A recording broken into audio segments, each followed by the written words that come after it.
How we define death? What's really death? Based on what information we are able to determine if a person is alive or is dead. So first symptom is that the heart stops to work. Second symptom is the brain not functioning right. The waves that are normally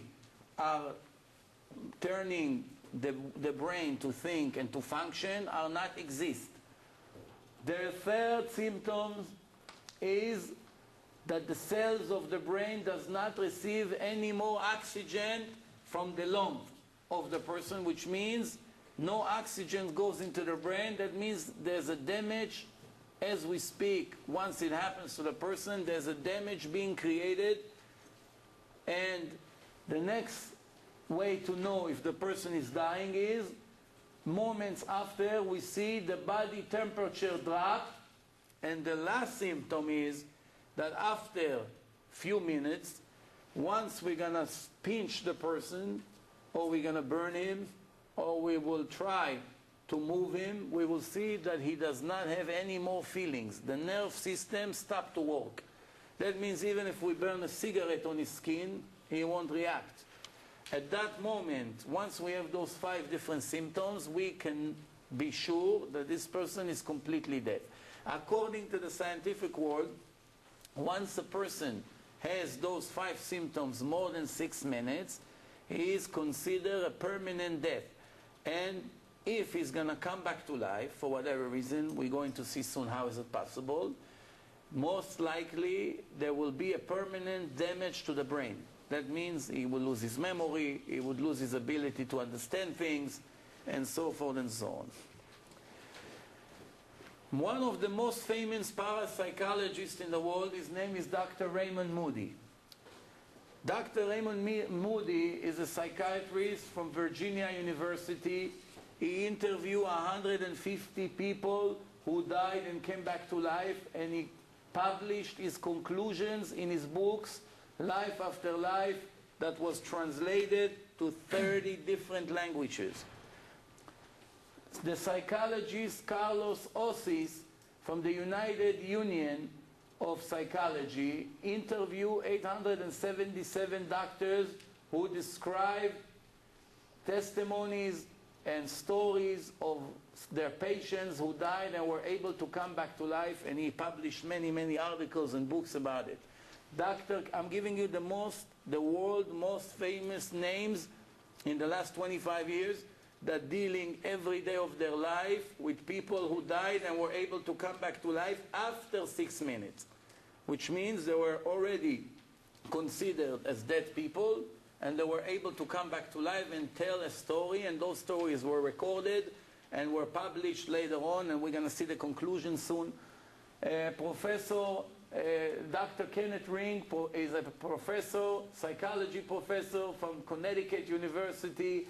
He investigated in a period of 2 years 102 cases of people who died and came back to life, and published his book, The Life in Death.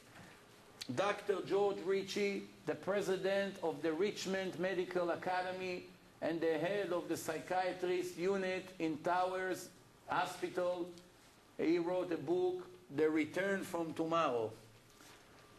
And one of the most famous in the entire world, Dr. Elizabeth Kubler-Ross from Detroit, a world-known psychiatrist.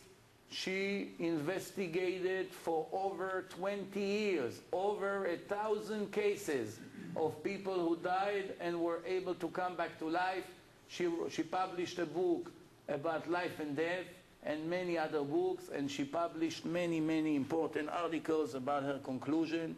Dr. Maurice Rawlings, a cardiologist from Tennessee University, investigated 300 cases and published a book, Beyond the Point of Death.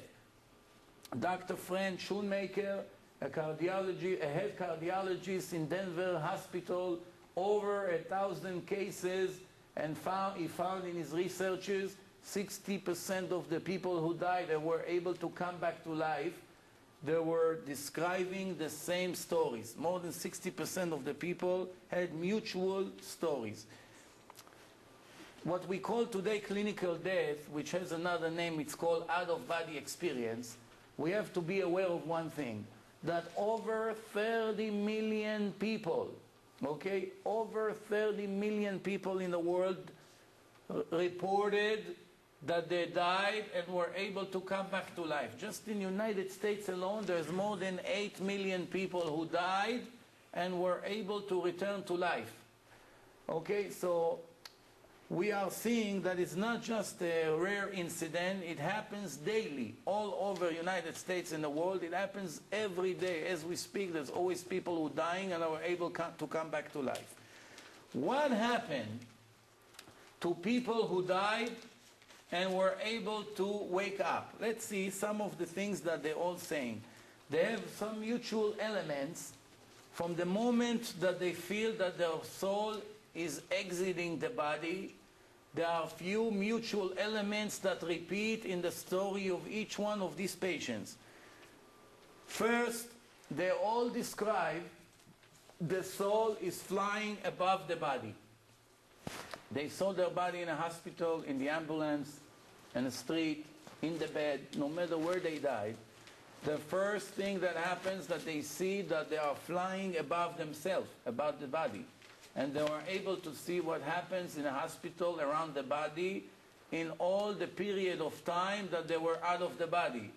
How do we know they're right? Because when they're going to come back to life, even though they were considered dead for the last 10, 20 minutes, they are going to tell us everything that took place in a room for the last 20 minutes, and even more than that. The next element is that they describe that their soul entered a dark tunnel. On the way out of the body, they are entering a tunnel. What happened later as they're flying inside that tunnel, they're beginning to see a light. In the beginning, the light is not so strong, and later the light will become very, very, very strong. And the way they describe the light is, it's a spiritual light with lots of love, communicated with them, but not in a regular way of speaking, through telepathy, which means through thoughts. They were able to communicate with the light and know what the light are telling them and what they are answering, but not through regular speaking. Some of them reported that after their death, they started to see some of their relatives that died before coming and welcoming them and sending them messages, and they saw them exactly in the same way they look when they were alive in this world.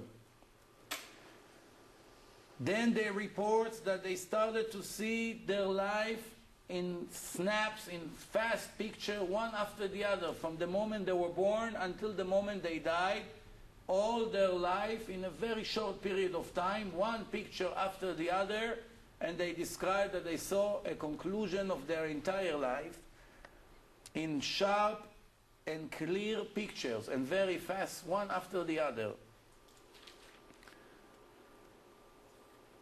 All of them, with no exception, when they came back to life, they described everything that took place in a room, and better than that. For instance, people who were in the surgery room or in the emergency room, while they consider as complete deaf people, later they will tell you everything that took place in the entire hospital.